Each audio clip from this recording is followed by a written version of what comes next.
Marvin, how am I going to sit here? How am I going to sit here?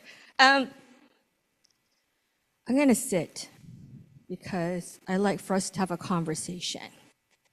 So I don't know about you, but as we approach the last days of 2024, like every year, I don't think we need to remind ourselves that it seems like perpetually it's going faster every year.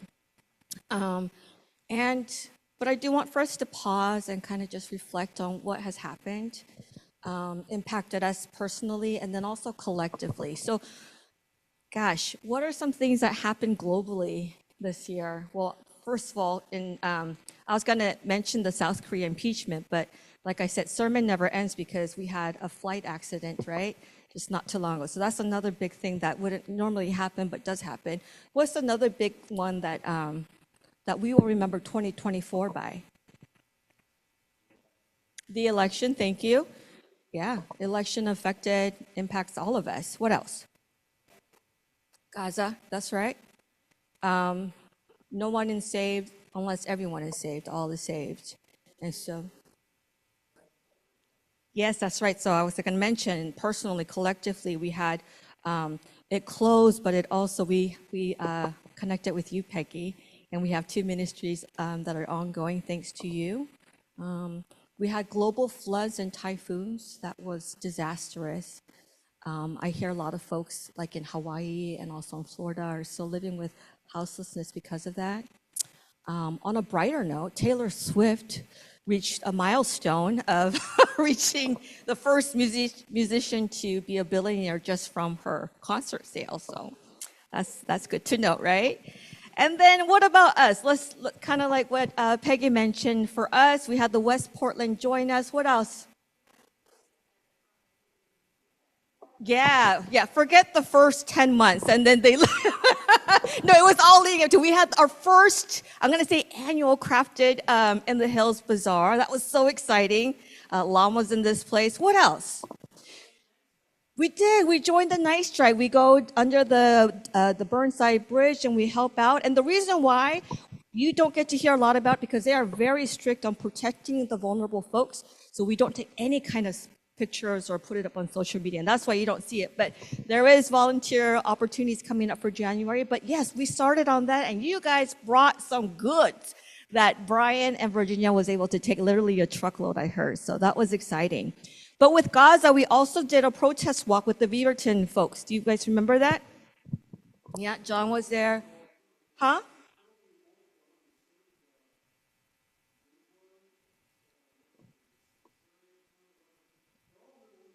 Yeah. And I think it needs to continue until it stops. Oh gosh, yeah. So we had a lot of milestones. And we discovered about ourselves, about how we can create communities, how we can co-create, how we can have fun, how we can bring joy. But with that, I also want to mention, like, what are some things that are no longer serving us, no longer serves its usefulness, it's lived out its purpose. So one that I want to mention that I believe is totally outdated is putting your elbow on the table. Tell me, where did that start? You don't put your elbow on the table when you're eating, right? Why is that? Because mom said? You're right. Yeah, Jean, what is it?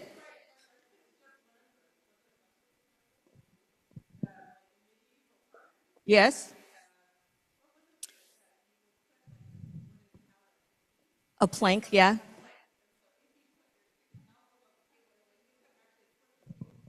That is so true. Yes. So it's from the medieval times when you had one blank plank of wooden kind of table, and they would just put like 2 things coming up. And if anybody had put their elbow down, boing, you kind of get an animation. So that's why no elbows on the table. But still, some kids still say, my mom never lets me put elbow on the table, right? Like, I would say this is outdated. Would you say? So I'm glad you learned, Avery, because when your mom says, why don't you put your elbow on? You say, well, mom, actually, and yeah, that's one. What's another one? That's kind of like outdated that we can kind of agree on. What about the children one? Children should be seen and not heard. Would you consider that outdated? It's not outdated in some other churches. Peggy likes this, right? So we can be honest about it, right?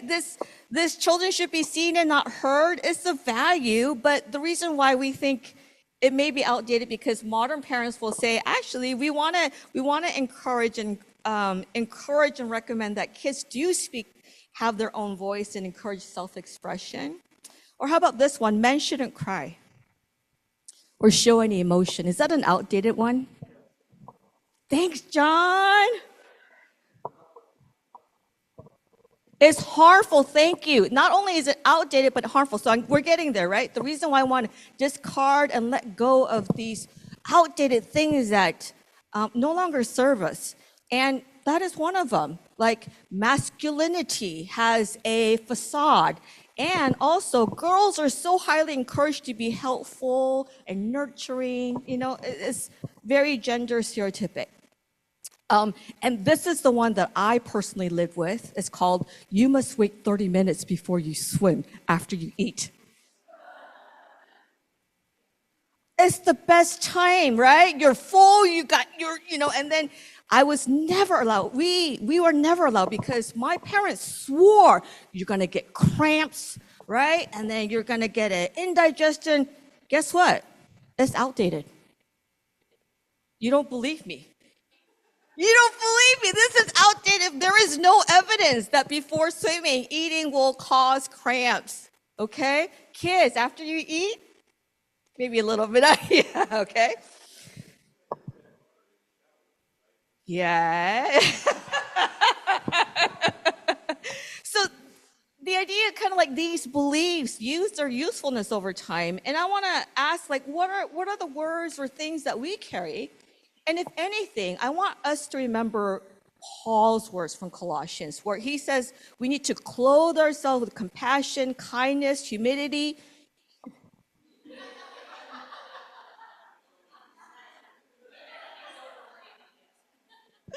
Humility, gentleness, oh, I'm hot, and patience.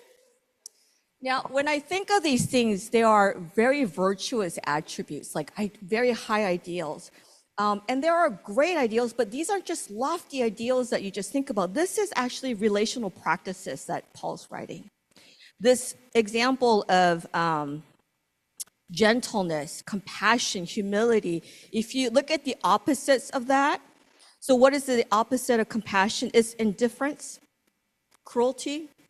Okay, so it's almost kind of self-serving. Like if it doesn't bother you, then it has nothing to do with you. What about kindness? What is the opposite of kindness?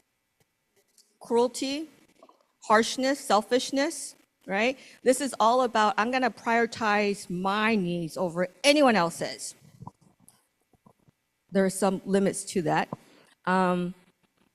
And also kindness. The opposite of kindness is when somebody shares their vulnerable stories with you, they take that story and then they use it against you.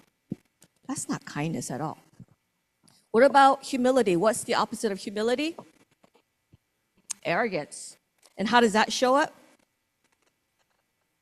Huh? Yeah. And just, you know what? Not being open to any kind of feedback, right? It's like, I know the answer. I have it right. You don't need to tell me. And then last one, gentleness and patience.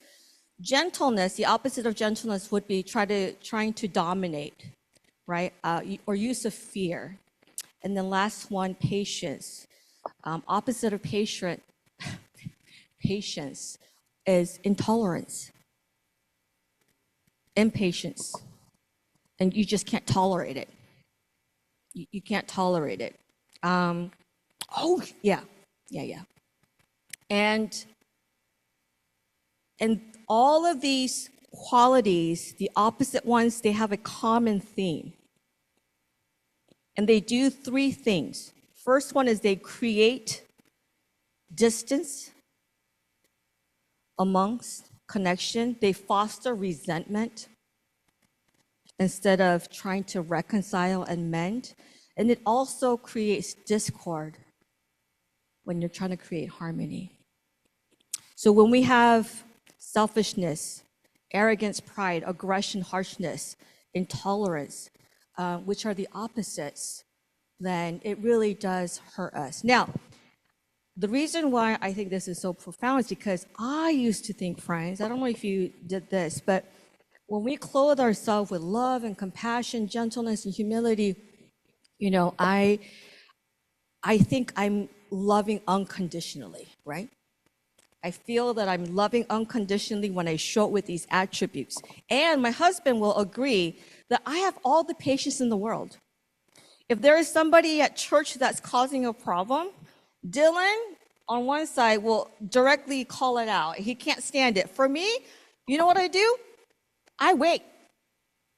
I wait forever until this person comes around. Because I say, you give them enough time, they'll come around. But you know what I failed to see? I was actually deceiving myself. And this is a hard one to swallow. And I took pride in that. Like, oh, just give me time. People will follow. They'll come along. They'll see how great I am, you know? It's self-deceptive because I'm trying to use those qualities, compassion, kindness, as a venue, as a method to win that person over, right?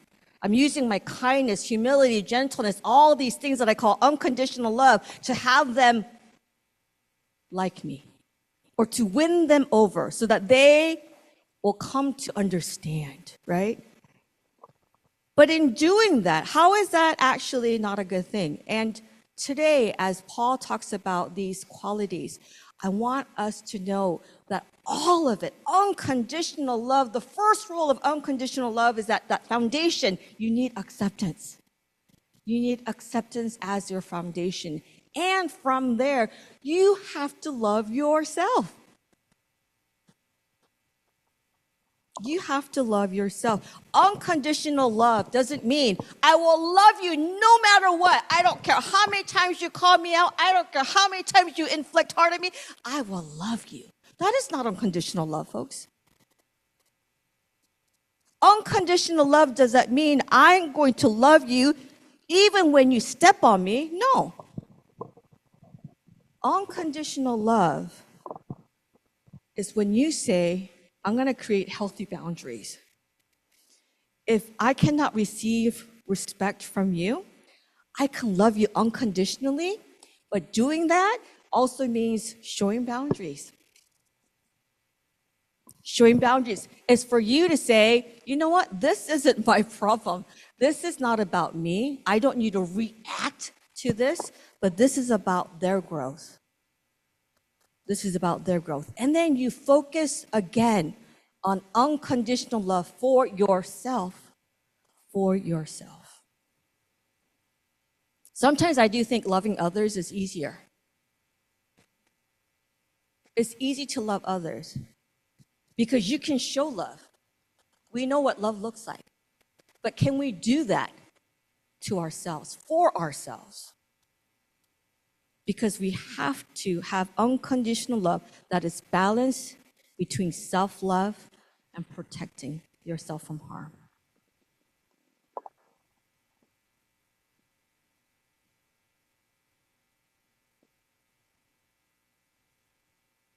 I think practicing these relational qualities really is a spiritual practice.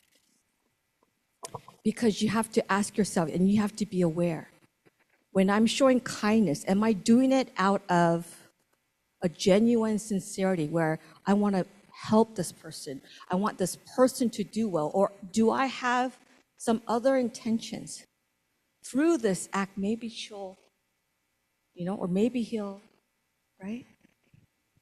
And in doing so, we don't offer healthy boundaries. Because right there, as soon as I turn that over, it becomes deceptive. And it becomes of a pattern where I'm trying to please people. And it can also drive into people's savior complex. Like, I gotta be the one. I gotta be the one to fix it.